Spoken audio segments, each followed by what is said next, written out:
Mel, bakit kailangan mo pang gawin to? Di ba nag-sorry na ako sa'yo? Parang mahirap naman yata pang hawakan yung sorry nyo lang. Parang normal lang sa inyo yun eh. Dean, I've discussed this with Melanie. At isa lang ang gusto niya. And that is a written agreement that you have to comply with. Mel, I think this is too much. Para tong restraining order against me. Parang gano'n na nga. Ayoko na ho kasi na lumalapit kayo sa akin. Mas okay na rin ho yun kaysa sasampahan ko kayo ng sexual harassment, di ba? Nakakahiya yun sa kumpanya at mapapahiya rin kayo sa buong industriya. This is some sort of internal DRO. Kesa naman court case.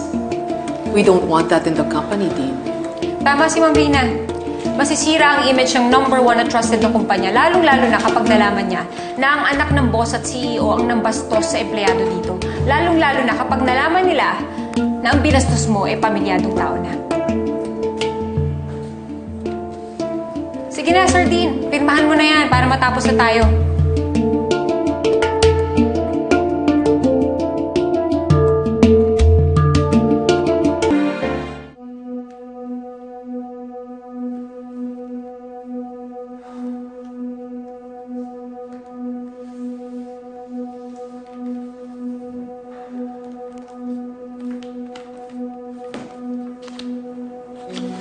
Salamat. Mel, I'm sorry. Hindi na mauulit yun. Kahit na mag-ilang sorry ka pa, hindi ko na mababawi itong final ko sa HR.